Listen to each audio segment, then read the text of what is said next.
If you believe what you are taught today on Islam is true, and you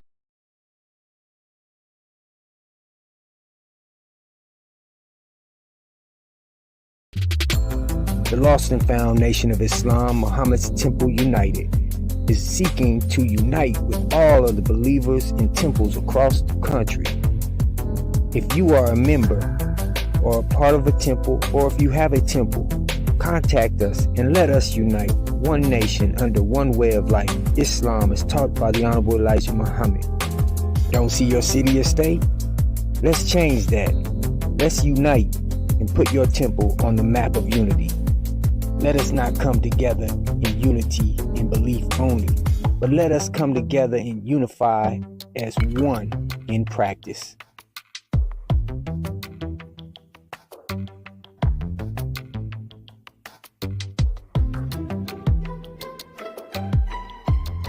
The time is now, black man and woman. Your nation awaits you. Assalamu alaikum.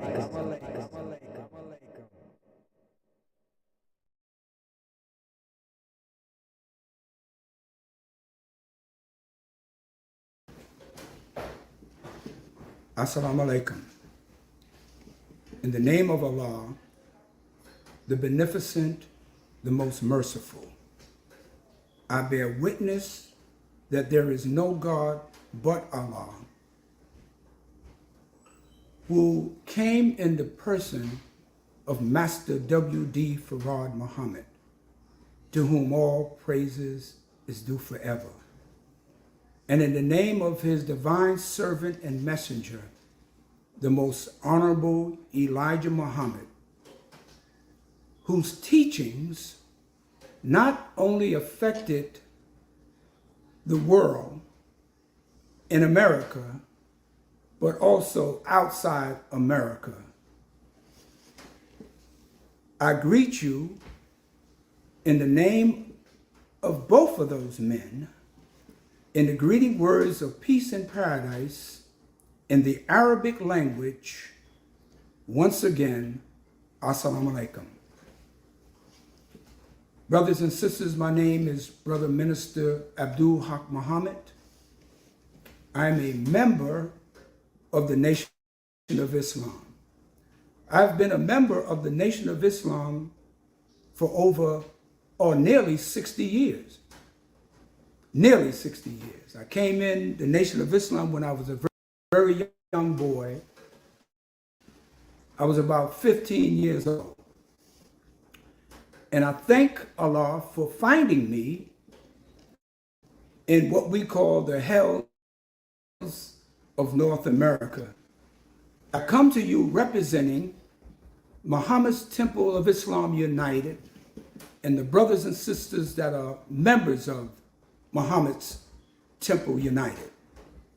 We come to you giving you the teachings of the Honorable Elijah Muhammad. I tried something a little different. I wanted to be close and up front with each and every one of you so you can see me like this. We thank you, brothers and sisters, for taking your time and out of your what may be your busy schedule today. This is called Muhammad's Sunday Lectures. And we are bringing you the teachings of the Hon Elijah Muhammad. We are not here to disrespect you. We are not here to beat you down. We are not here to attack you or in any way. But we are here to give you, as the Honorable Elijah Muhammad would always say, give you the truth.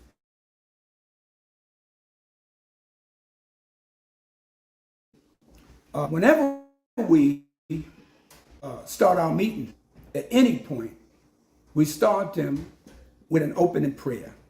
This prayer that I'm going to say is called the Al-Fatiha. It is the quintessence of all of Islam. And every Muslim in the entire world says this prayer.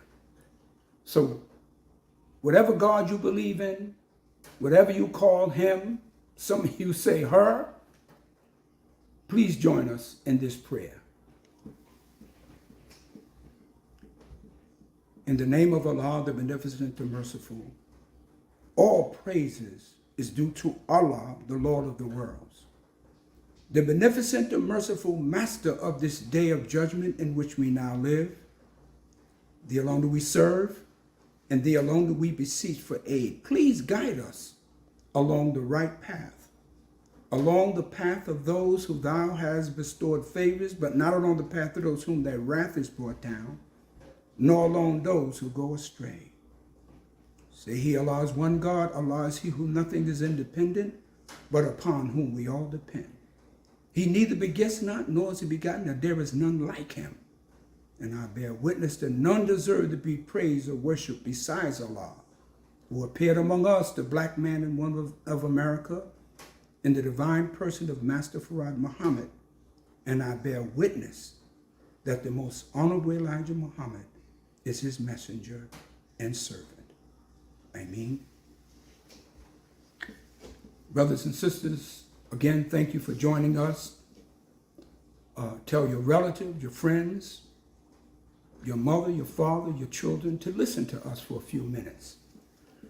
This is just an introduction into a subject that I want to expand upon in the next coming week or two.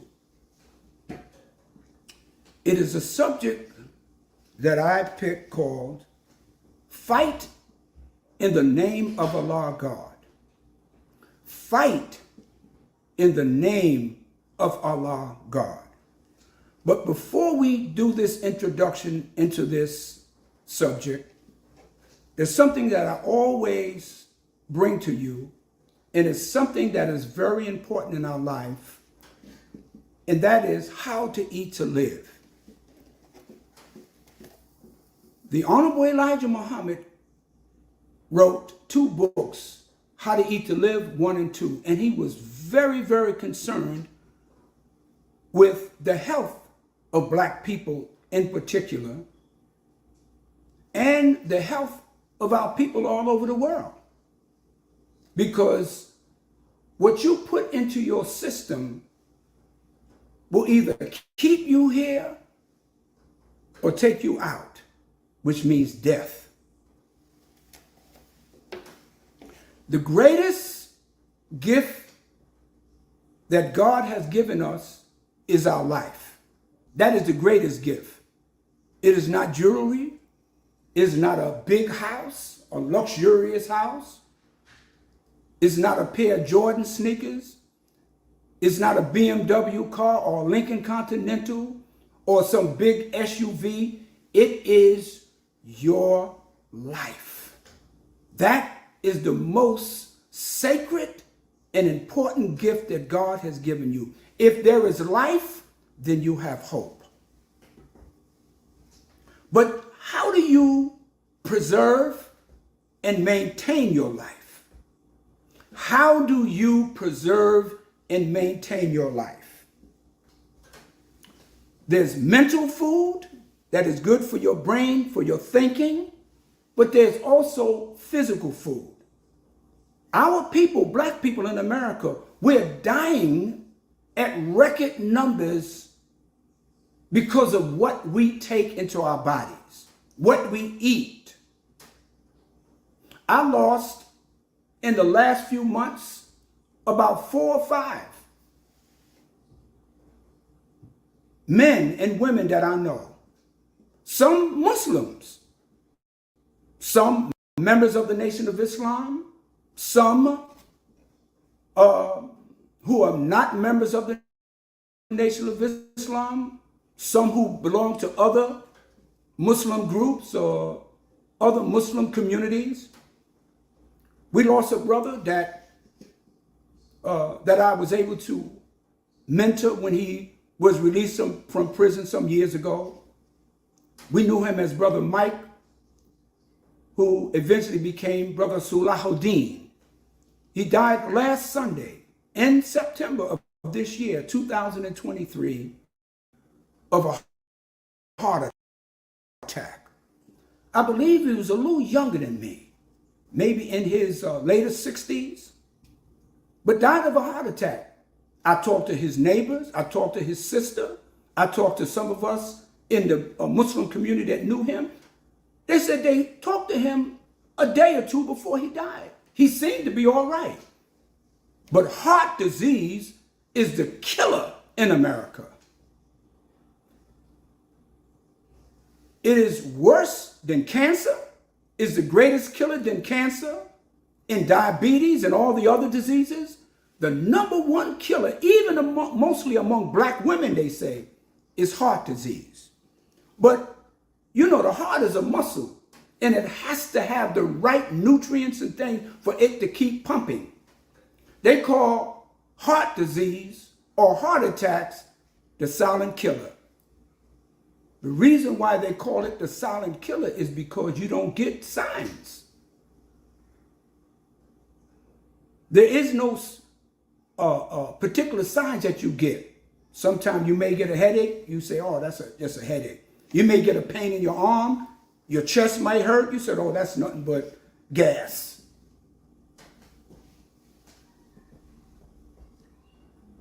I want to keep it simple, but with truth about how we should eat. Number one, you have to stop eating that hog, that pork, pig, that's what I'm talking about, and its byproducts. Because that is the number one food that goes into our bloodstream and causes all kind of ailments. The pig, that swine, stop eating it.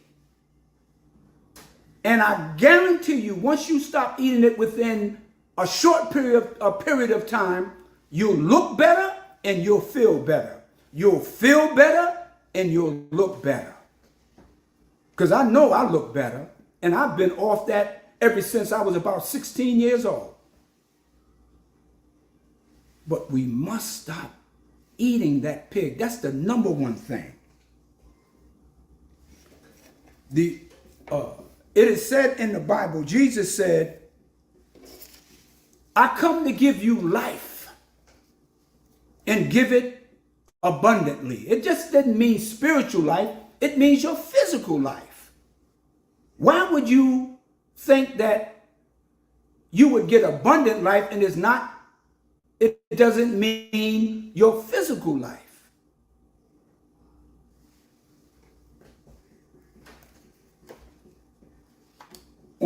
With this book that I just mentioned called How to Eat to Live, on page 17, the Hon Elijah Muhammad said, live long.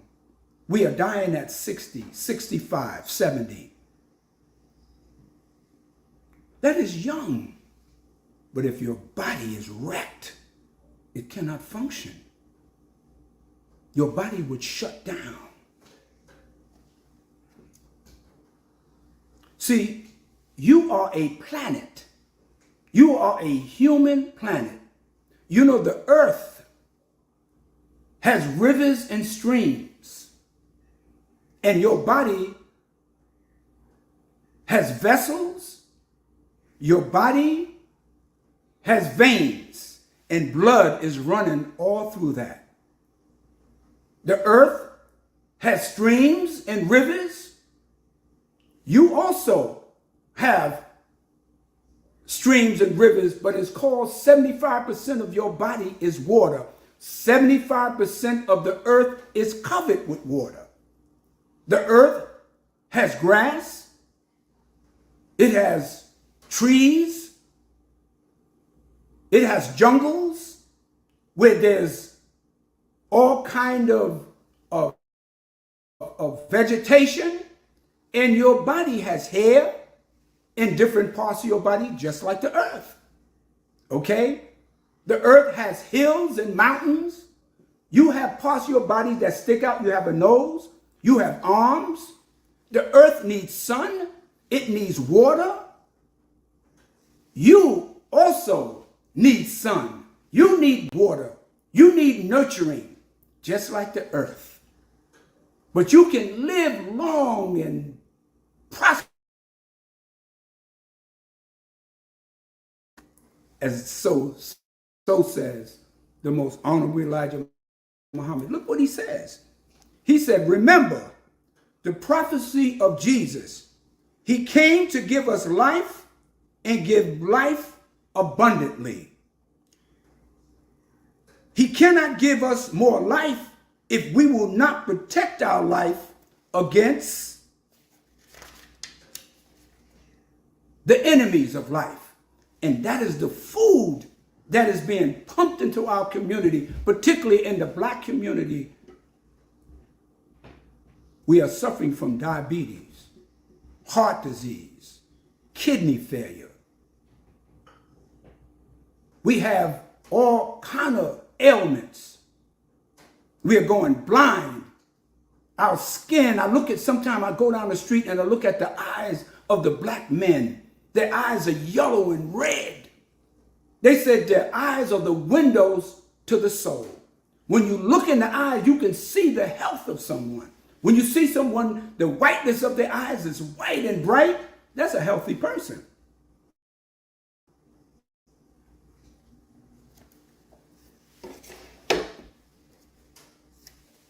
Just bear with me a few minutes. This is just an introduction into fight in the name of Allah God.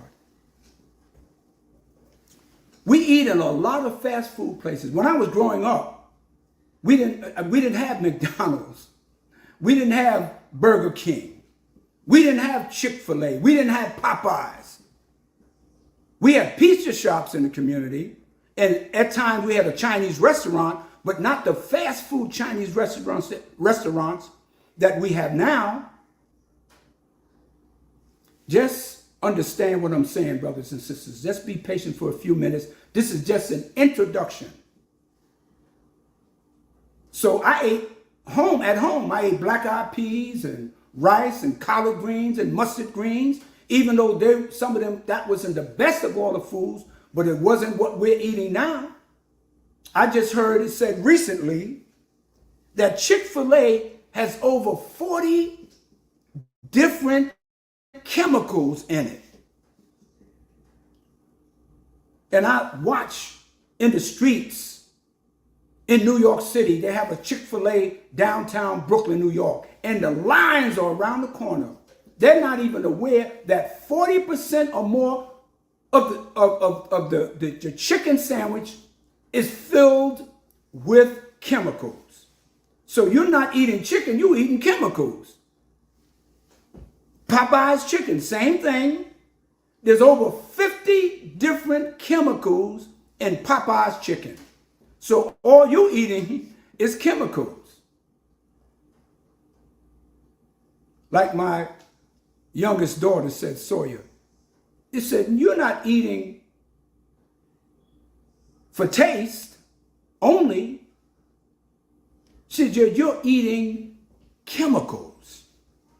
You're eating all kind of byproducts that's inside those foods. You taste it, but you don't know what's in it. So, brothers and sisters, let's try to eat better. And don't eat all day long, all night long. See, it takes about 24 hours, sometimes 48 hours to digest your food. So if you eat a steak and you don't allow that steak to, your body to digest that steak and it sits there, what happens to it? It rots in your stomach. Some of us haven't moved our bowels in about 2 weeks. Imagine, all of us supposed to have what is called a normal regularity. That means you take it in and you go to the bathroom and you let it out. But if it sits there, it rots. That's why sometimes you get stomach aches, you get diarrhea, you straining, because the body is trying to figure out what to do with it. And you're putting more and more food in it. Okay? So, brothers and sisters, I'm just trying to give you a little truth so we can live longer. Everybody wants to live long. Now, this is just an introduction to what I said earlier. Fight in the name of Allah. Now, why did I pick that subject?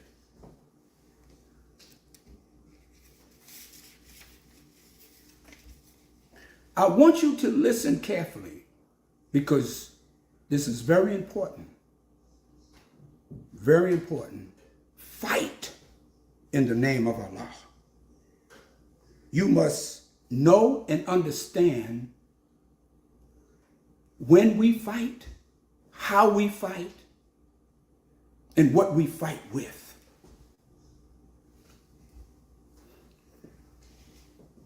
I'm talking to black people in America.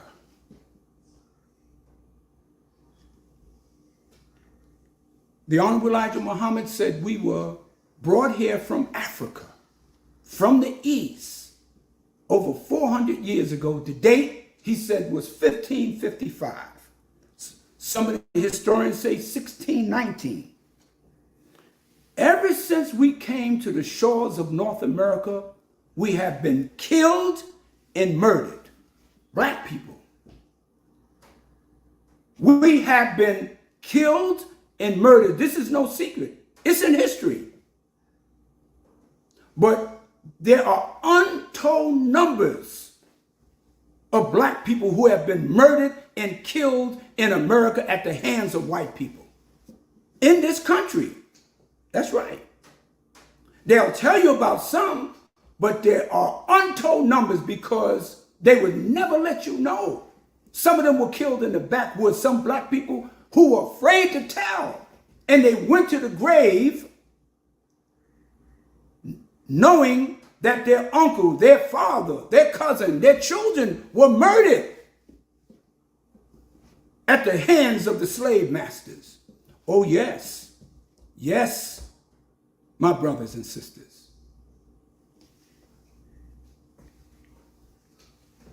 Why am I talking about this?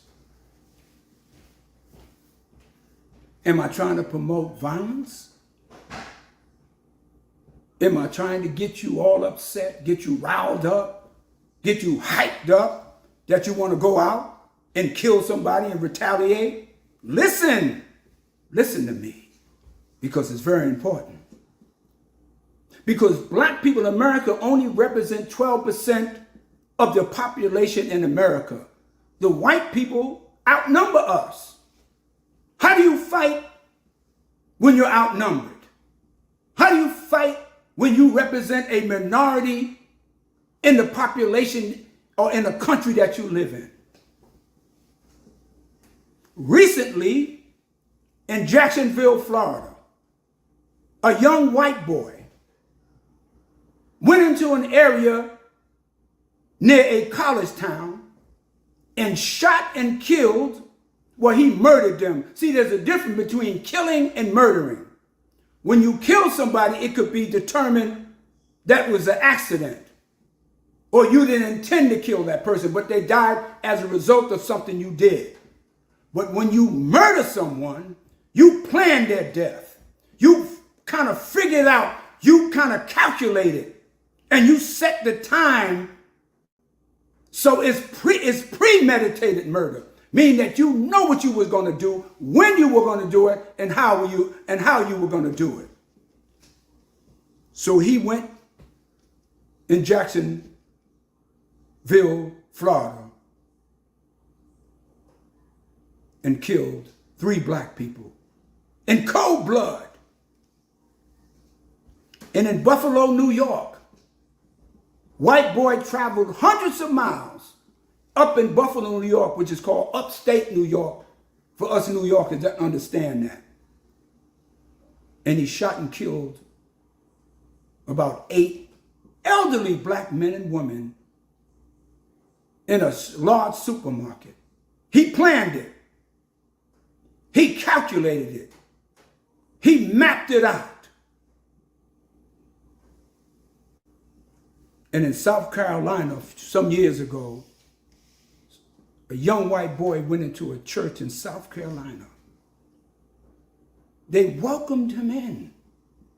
He sat there, listened to them. They said he had been there before.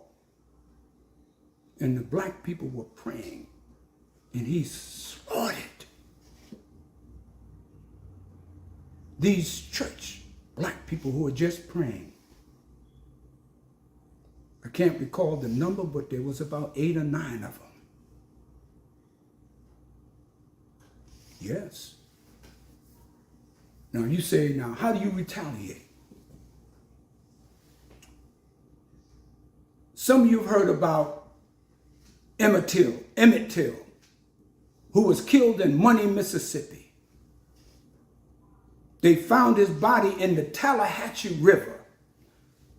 What you don't know, once they fished his body out, they found dozens of black men in that Tallahatchie River.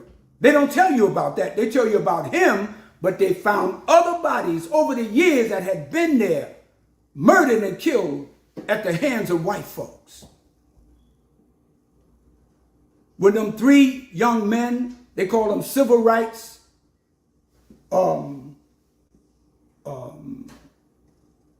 what do they call them? I think they call them civil rights workers. They were in Mississippi also. Cheney, one was named Cheney, he was a young black man. Goodman and Schwerner, 2 white boys. They found them in the Mississippi River.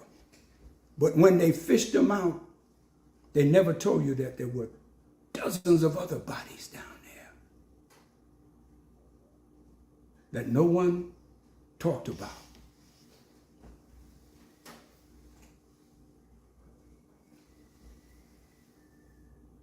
Fight in the name of Allah, God.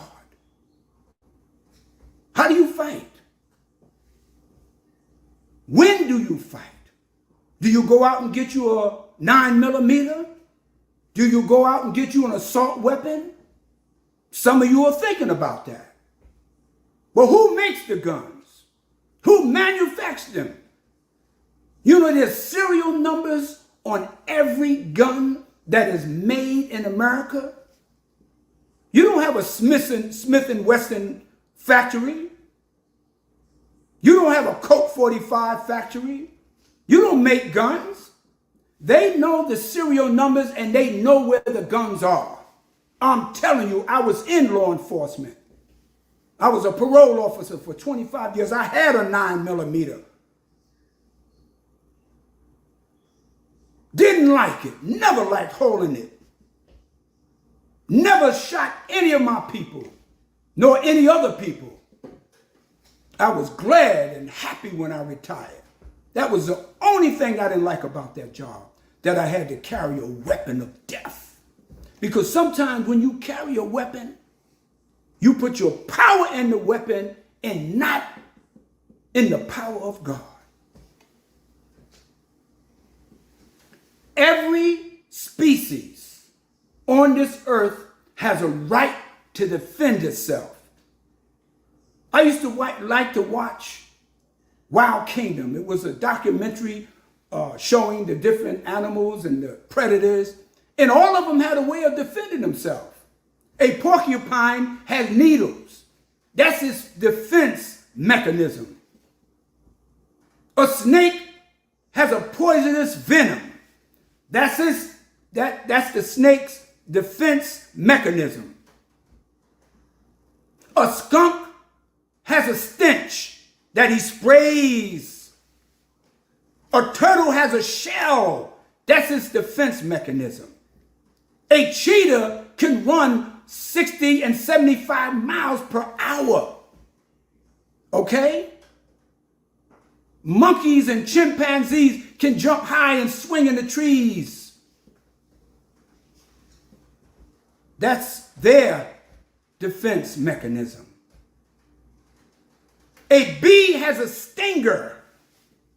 What do we have as human beings? What do we have as black people? How do we fight? How do we defend ourselves? Do you go get a gun?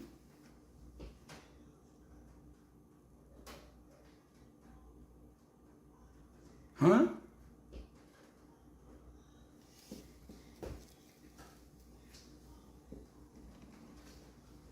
Again, I ask the question, Brother Haqq, Brother Minister Haqq, are you promoting violence? Listen to me, and you will understand what I'm promoting. This is just an introduction because this is a very serious subject, and I have to be careful because people can take it in the wrong way. And they can say, oh, yeah, I heard Brother Haqq say, so and so and so, man, we got to get this here, we got to do this here, we got to. And you go out there and get killed, get your family hurt, and you say, I told you. But how do we fight? When do we fight? And what do we fight with? The Hon Elijah Muhammad some years ago, I'm trying to think it was in the 60s, I believe it was in Flint, Michigan. In fact, I'm sure of that. He was speaking at a big meeting. Hundreds of people were there, and several thousand were there. And a couple of police officers came to the door and wanted to come in with their weapons. So the brother at the door, see, we are taught, we don't carry guns. We don't carry weapons. And everyone that comes into our meetings, and you will find this in all members of the Nation of Islam, regardless of what group they belong to and who they belong to, we all may not be in the same section, or we may not be a part of the same group, but if they are members of the Nation of Islam, followers of the Honorable Elijah Muhammad, they do not carry weapons. The Honorable Elijah Muhammad was very adamant about that, very serious, and admonished his followers if they tried to carry guns or even attempt to think about it. So these police officers wanted to come in, so the brother at the door said, sir, you can come in, but you would have to leave your weapons at the door. You know what they said to themselves? How are these niggas telling us to leave out? Who the hell they think they are? See, that's how they think. They feel that they are over us and they're our daddies and our controllers. And they can control everything we say and do. But they had never met a group like us to tell them something like that. Who the hell are these people? See, when you tell, by not tradition, but by their policy, police cannot give up their weapons under no circumstances. So here you had the Nation of Islam saying, our policy is no weapons in our meetings. Nobody gonna care who it is. And then you have the police saying, according to their policy, that they don't give their guns up. So here you had two forces. So the brother called the Supreme Captain, Raymond Sharif. They sent a message out, said the police officers wanted to come in. Raymond Sharif comes and explains to the men very intelligently, because we're intelligent people. We're the fruit of Islam. The name given to the military training of men who belong to Islam in North America. We don't join it, we belong to it. And they were still arrogant, belligerent, and demanding that they come in and not give up their weapons. So the captain went back and explained to the Honorable Elijah Muhammad, and I understand that the Honorable Elijah Muhammad came down himself, got off the rostrum, and explained to the men, the police officers, the same thing that they were told by the brother on the doorpost. Said, you can come in, sir. Our meeting is open, but you can't bring your weapons. They demanded that they come in and keep their weapons. So the Honorable Elijah Muhammad went back and dismissed the whole meeting, told everybody to go home. Now, some of the Muslims, they want to fight, the brothers of the FOI, we don't have no fear. But the Honorable Elijah Muhammad was taught by God in person. And God gave him the divine wisdom, gave him the divine knowledge and wisdom to handle things as they come when the circumstances present themselves. because his job is to deliver a clear message to the black man and woman of America to save our lives. So the Muslims is upset. Malcolm and them, they wanted to rumble. They wanted to fight. But the Hon Elijah Muhammad said, we could have challenged him. We could have called their bluff. There was only two of them. We would overpower them and, take them down. But across the street was a warehouse. This could have been a setup. They could have had tanks and heavy arms inside that warehouse waiting for us to react and then kill up everybody in there. Men, women, and children. You know what the headlines in the papers would say? Elijah Muhammad and the black Muslims caused the death of thousands of innocent black people. Okay? Wise man. So he dismissed the meeting. And he said after that, never again will we allow white people to come in our meetings. But how do we fight? Dr. King taught nonviolence. We loved Dr. Martin Luther King. We knew he was sincere and he wanted justice and freedom for black people. But Dr. King was a little, as the Hon Elijah Muhammad, he said he was afraid of white people. Okay? See, if you hit us or you attack us, we have a right, as I said earlier, every species, I don't care what it is, it has a right to defend itself. And we as human beings, we have a right to defend ourselves, to defend our community. You can't go to one country right now in Ukraine, which is in Eastern Europe.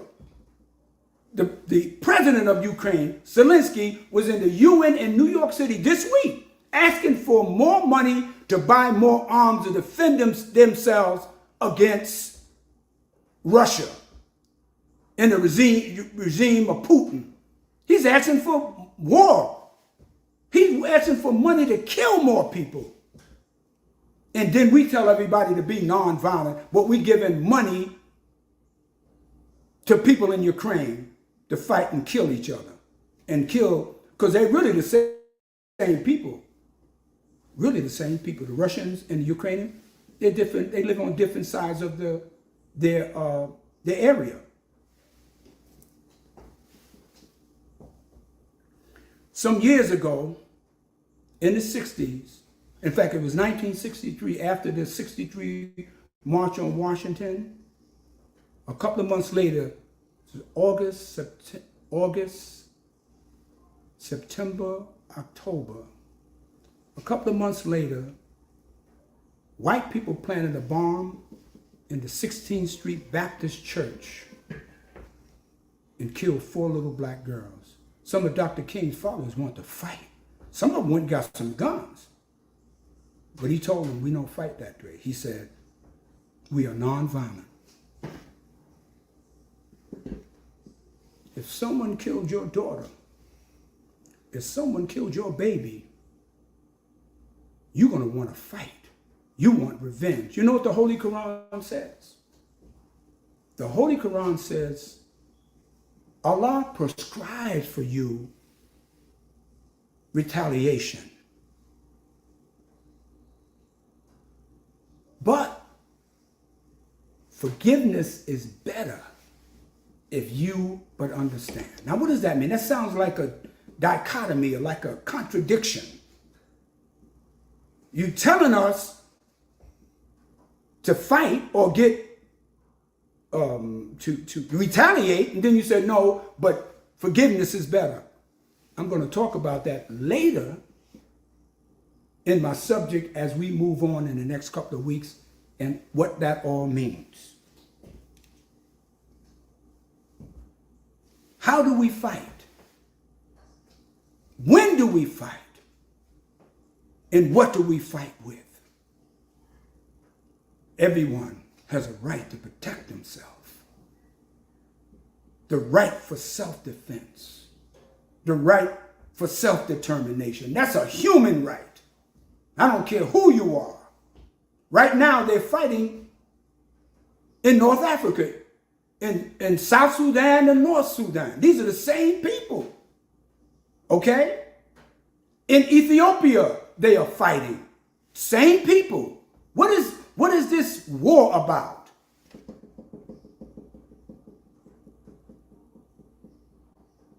We have to fight in the name of Allah God. How do you fight in the name of Allah?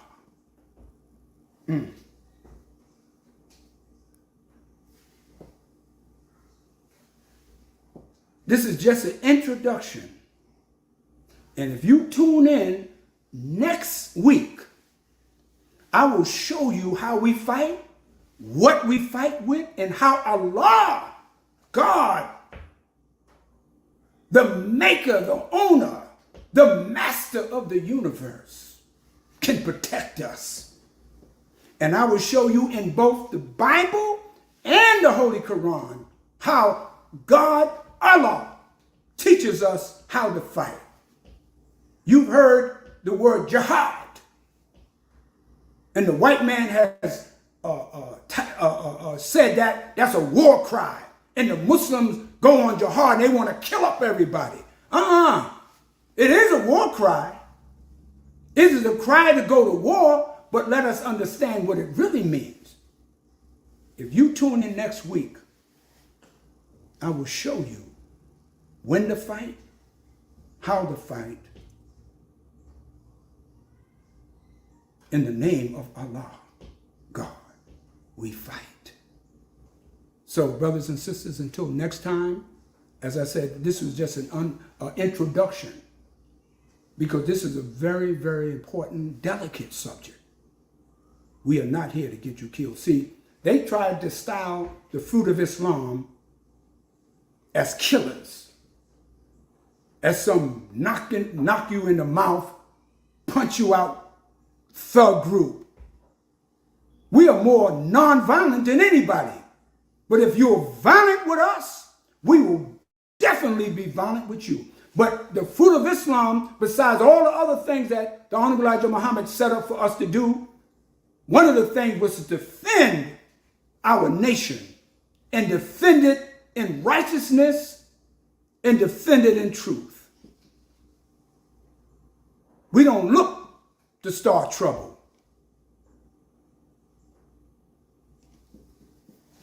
We look, the very word, and I said we look, and the very word of Islam, you know what the word Islam means? It means peace.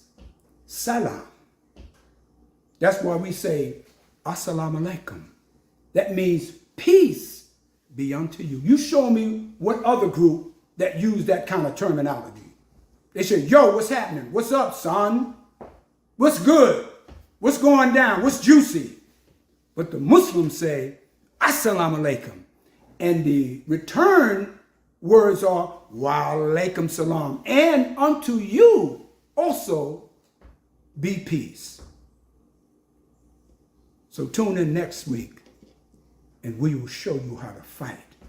And not only show you how to fight and what to fight with in the name of Allah, but how to win. Okay? So may Allah bless each and every one of us with the light of understanding. As I close this subject, part of the subject now until next week, I greet you as I came to you in the greeting words of peace and paradise of Assalamu alaikum. Brothers and sisters, you will be given some information after this talk is over about how you can become involved, how can you learn more about the teachings of the Hon Elijah Muhammad and the truth of Islam as he has taught us, and how you can save yourself from this great war called Armageddon that's in process, not about to take place. It is in process, okay? So I close with a short prayer, brothers and sisters, as I came to you, and follow me in those prayer words. In the name of Allah, the Magnificent, the Merciful, all praises is due to Allah. Oh, Allah, their help, and we seek thy mercy. We ask for your mercy because we know that you're the ever returning to mercy. Oh Allah, in this time of trouble, in this time of judgment, in this time of confusion and destruction, we ask that you protect the true believers who seek truth and righteousness. And oh Allah, we ask that you open the minds and the hearts of our people who are yet asleep to the knowledge of self and the knowledge of truth and righteousness. And oh Allah, we thank you. We forever thank you for raising up in our midst a leader, a teacher, a guide, a messenger who we believe was taught by God in person, the most honorable Elijah Muhammad. We ask all of this in the name of Allah, who presented himself as W.D. Farad in the 1930. We ask this in all humbleness and mercy. Ameen. If you believe what you heard taught today on Islam is true, and you would like to learn more, or you are ready to accept and reclaim your own, contact the Lost Found Nation of Islam Muhammad's Temple United at 833-394-1722. Again, that's 833-394-1722. We thank you for joining us today, and we ask that you return next Sunday and invite your family and friends. We ask your support so that we may continue to get the truth out to our people. You may contribute by donating to our Cash App at $MT United. That's $MT United. The Lost and Found Nation of Islam, Muhammad's Temple United, is seeking to unite with all of the believers in temples across the country. If you are a member or a part of a temple, or if you have a temple, contact us and let us unite one nation under one way of life, Islam as taught by the Honorable Elijah Muhammad. Don't see your city or state? Let's change that. Let's unite and put your temple on the map of unity. Let us not come together in unity in belief only, but let us come together and unify as one in practice. The time is now, black man and woman. Your nation awaits you.